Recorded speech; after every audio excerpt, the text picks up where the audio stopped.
Hi guys, and welcome to episode 13 of Surrey Tennis Talks. Now this is our final episode of series 1.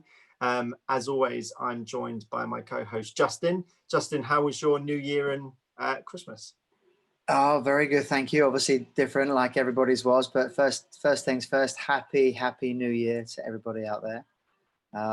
Let's hope for a better year, but no, it was all right. You made the best of it, didn't you, Lewis? How was yours? Yeah, very nice. Spent down by the coast. So in the middle of the storm, I must add, so I didn't get any good weather, but no, it was enjoyable. But enjoying being back to the grind, so to speak, and enjoying finishing off our season 1 of Surrey Tennis Talks, which is obviously the first time we've done this. And it's been thoroughly enjoyable. So in this episode, we want to try and just do a little bit of look back on 2020. We're going to look forward to 2021, as well as giving an update on competitions and county training. So speaking of county training, Justin, obviously the madness of the world is up and down, and people are on court, they're off court. So do you want to give the viewers a little bit of an update on county training? Yeah, well, unfortunately, the times are catching up with county training, and all the plans that we had in place to start next week have, I'm afraid, been scuppered for the time being. And obviously with the news that there's a vaccine out there, we only talk about postponement. We don't talk about cancellation. So everything's being postponed. There's new words that we're going to use a lot of are postponed and credits, and maybe sort of taking things past when they were due to finish, and making sure that we do roll out county training when it's obviously safe to do so. But right now we say thanks to all our indoor venues that we were going to be using. I know they're all ready to go as soon as the world settles down a little bit. So that's that. We were hoping to get something out for under 18 county training, but it sounds like those plans of even training outside might be scuppered. But fingers crossed we stay in tier 4 as we speak, but there could be something called tier 5, which would bring a lot more tears to this tennis coach anyway. But anyway, not long to go. We just got to hang tough a few more weeks, Lewis. Yeah, exactly. So this is being filmed shortly before the government update. So fingers crossed this isn't too out of date what we're saying, but like Justin said, we're keeping our fingers and toes crossed for sure. So that's the update on counter training. In terms of a very quick competitions update, the Wilson Surrey Leagues, unfortunately, I have to use the word, Justin, has been cancelled for this season, as well as the Surrey knockouts due to the complications of team captaincy, etc. So those have been cancelled, and the National League Junior Team Trophy, which is our junior event, has been postponed. So we're hoping to still get that finished between February and March, and if needs be, we'll push it back. We'll look to finish it in April. To be honest, I would like to get it finished no matter what the time is. So fingers crossed we'll get that done. But obviously all the updates on our competitions is available on the website. So if ever you're in doubt, please check it or get in touch with us. So those are the updates out of the way. Justin, we had a rocky year, an unbelievable year, a weird year, especially for tennis and in your role and my role as well. So I just wanted to sort of ask you, were there any particular highlights, any standout things that happened during 2020 that you look back on and think, wow, that was really good?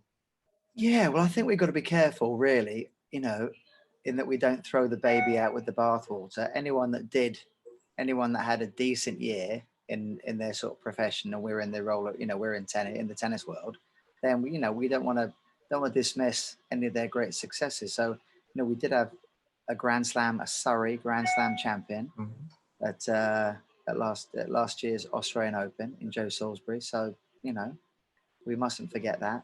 Seems a lifetime ago, doesn't it? It does, considering we're just doing pre-season now at the National Tennis Centre, and he heads off on the 14th of January to go defend his title under slightly different circumstances, with 2 weeks of quarantine in Melbourne, and then a tournament, and then as I say, defending that title and aiming for equally dizzy heights this year. We had a lot of successes at the Youth Series National Finals last summer, So well done to all our juniors for coming out of lockdown and putting in a good shift with their Surrey kit on. And the Winter Nationals as well. We had a few champions there, which have been mentioned in previous episodes. So well done. Another big part of our role, Lewis, is to work with clubs and work with all sort of, Surrey tennis stakeholders, a huge part of which are the coaches and the centres. So, I mean, big well done to coaches like Ben Harron at Reeds, who just year after year producing and working with great players. Christora Isha, Alison Taylor at West Side. These are the real highlights of the year. They're doing some great work. Craig Veal had a fantastic year with his players. David Felgate. Let's not forget David Felgate. Of Surrey, national coach, performance coach of the year. And I will quickly jump in and say you as runner-up, of course. We can't not mention that. It's still a huge achievement. Just wanted to throw that in there. Well, thanks very much, Lewis. So again, I mean, it just shows that Surrey tennis is thriving, and it's a hotbed of emerging talent, young coaches doing really, really well. So if you're out there and you're wondering, is it just all the old dogs out there coaching and you're doing all the old drills? No, it's not. A lot of these coaches that we've talked about are young, enthusiastic, and very dedicated. So well done for all your hard work in 2020, despite the difficult circumstances. So yeah, that's enough said about 2020, Lewis. And now we move on to 2021.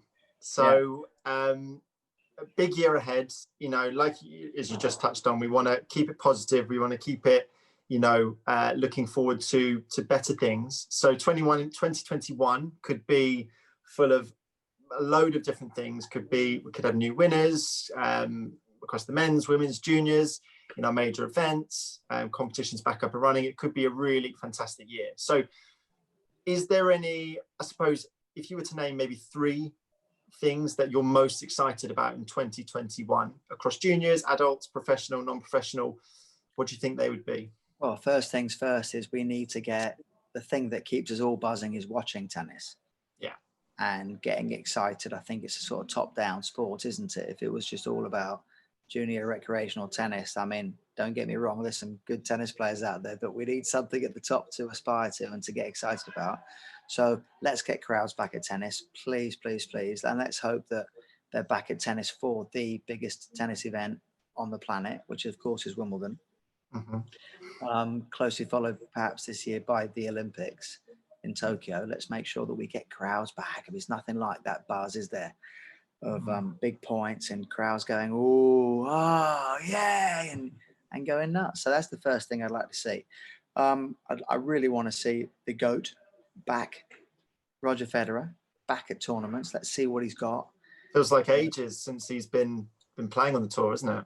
Well, it does, doesn't it? And the idea that he's the fact that he's decided to skip the Australian Open and openly said, because he's focusing on Wimbledon and focusing on the Olympics this year, means that there's going to be a great deal of expectation and interest in watching him at those 2 events in particular. 2 events which I'm pretty sure he thinks he can win, and I would think a lot of people in tennis think that if he's got any more slams in him, then it's got to be Wimbledon.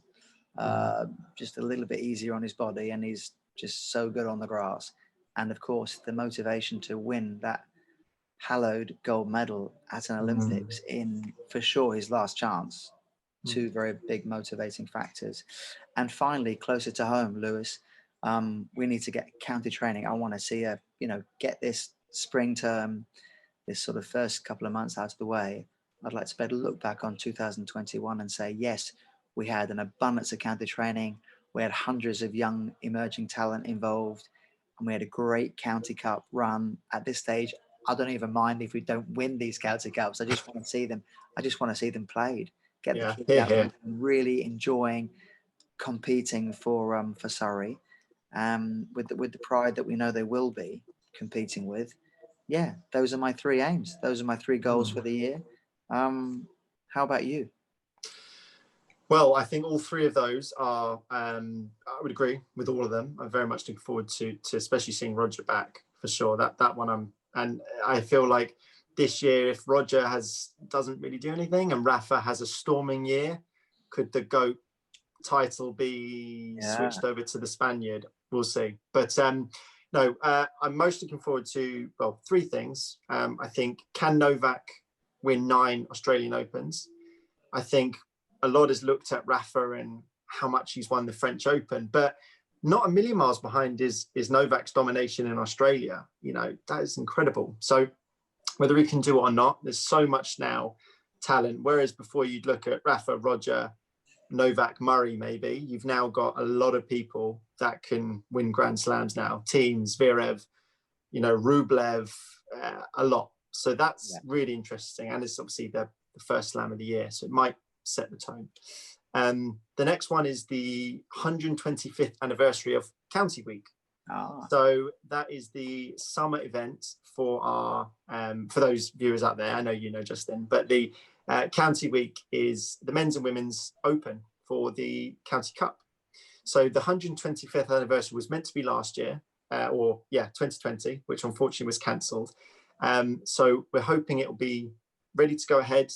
It was going to be a big blockbuster event. Obviously, Surrey historically have done very well there. Our women have, I'd say, almost maybe dominated in Eastbourne over the last maybe 3, 4, 5 years. We've had some phenomenal teams and women play, and the men as well in the past have been very, very strong there. So regardless of who's competing in Div 1, I think it's great for County Cup to reach 125 years. That's pretty special.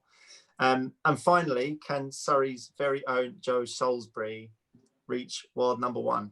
Can he do it? It would be incredible. Can he do it? Yes, of course he can. What a silly question. But, will he? We want him to. How amazing for that. Surrey could have a world number 1. Hey, that sounds great. Obviously close to my heart, that goal. And I'm particularly interested to see how Joe does with Rajiv on the grass at Wimbledon. So yes, all eyes on Roger, but some eyes also, those same eyes, perhaps taking a good close look at Joe and Rajiv at Wimbledon, where I think just the way they play, the amount of tennis that both have played on a grass court, they both had a lot of success on grass courts. Joe's played on quite a lot of grass when he was younger. And they've done well. Joe's been to the semis. I think Rajiv he's either been in the last 4 or maybe it's the final, but I think those guys can do well. So let's keep our big time fingers crossed. Definitely. And just on that, Joe Salisbury's time at Wimbledon, sort of going for this year, as you said, it could be the year he wins it. Do you think the British pressure, which has maybe plagued Murray over the years, obviously before he won it, do you think that affects Joe? Could that affect Joe, having a British winner? Or do you think now Murray's sort of won that title and sort of broken that spell a little bit, does it allow that bit more freedom for British players to succeed at Wimbledon, do you think? Well, from what I know of Joe, and I think Andy's spoken about it as well, he's not even a pressure. It's like a privilege. It's a driving force. When you feel, if it's viewed in the right way, you've got a whole nation for 2 weeks focused on you and your performances. I mean, if you're a true performer, I mean, what a wonderful time of the year to have millions of people, literally millions of people urging you on, egging you on, and feeling their positive energy. So, Jamie's obviously won the mixed. He'll be looking to add a men's doubles title at Wimbledon, with his renewed partnership with Bruno. And I think we're going to have at least 2 good opportunities in terms of British tennis to do very well in the doubles at Wimbledon, and hopefully Andy can do something special as well. Yeah, well, let's hope so. And let's also, hope there's lots of crowds to watch it. Well, yeah, exactly, because that could be the difference for a British player. The thought of playing in front of, as you say, a roaring crowd on centre court, or court number 1, or even the outside courts. That probably is a huge motivation, and maybe lets you reach, a higher standard. Who knows? So that was our sort of look forward to 2021. I mean, I think we could have just sat here and listed a million things we're looking forward to. I think probably the most thing is getting back on court, all of us, everyone, back to playing the sport we love. And obviously this season has been the first season of Surrey Tennis Talks. It's gone down really well. We've had some fantastic responses. We've had viewers of all ages, all standards, but we have had a lot of juniors viewing our Surrey Tennis Talks, which is great. So I just wondered if you had any messages to any young players who have been watching our episodes, been taking on board your messaging and sort of hoping to implement it in 2021. Do you have any messages to those players who might be watching? I do. It just becomes more and more apparent and more important that passion for your interest, whether it's tennis or football or swimming, diving, whatever it is, but passion is the most important ingredient necessary for longevity. And don't forget, if you start playing tennis like properly, like organized an activity at the age of 7 or 8, you may not peak for 20 years. Players are peaking later and later and later. You can get to 25 and still not peaked. If you take Joe, for example, he'll be 29 this year and he doesn't feel that he's peaked yet. You know, there's still more in the tank. So if you're approaching 30 and you're still looking to peak and play your best, then enjoying your journey is paramount, is absolutely important. And having taken a lot of these young good players through the journey of junior tennis, the one thing that I've learned is to back off a little bit. Back off, don't put so much pressure on. There's a lot of pressure on trying to be, you know, best in the county or national champion at 10 or 11 and 12 and 13, and you look back now and you go, well, hold on a second, nice titles, nice shiny silverware, but comes with a lot of pressure, comes with a lot of intensity, and it's a fine balance. You need to learn enough about competition to know that you enjoy it, that you can deal with it, that you can learn from it. But if it becomes too heavy, you drop it and you walk away and you don't play anymore. And you and I are both working for Surrey Tennis with a view to, like, tennis is a sport for life. So whether you're going to be a Grand Slam champion, whether you're going to be, you know, playing with your mates in the park, or whether you aspire to be, you know, mixed ladies doubles or mixed champion at your club in the vets, it doesn't matter what your goal is and what your aim is. Make sure that you remember how wonderful it is to be outside a lot of the time in the fresh air with the sun shining on your back when you're serving for the match, and it's just a lovely feeling. So enjoyment and passion for the game is number one, and anything that sort of interferes with that, we have to sort of cut it out straight away. So please enjoy your year, realize how much you've missed it in 2020, and make sure that enjoyment is at the top of the list. Hear, hear. Well said. Yeah, I couldn't agree with you more. Right, so we are nearing the end of this episode, nearing the end of series 1, rather. Series 2 is coming up soon. We haven't released the date yet. We will obviously let everyone know. Series 2 is going to be bigger. It's going to be better on many, many different ways. We're going to have some more fantastic guests. We're going to speak to more players, junior players. We're going to speak to some coaches. We're going to speak to some professional athletes, some big names. We're going to do it all. So thank you everyone for supporting Surrey Tennis Talks this season. It's been really, really appreciated by myself and Justin and everyone here at Surrey Tennis. We've loved doing it. And we hope everyone has a safe and healthy new year. And we'll see you very soon for series 2. Cheers, guys. New year, everybody. Take care. Bye. Bye.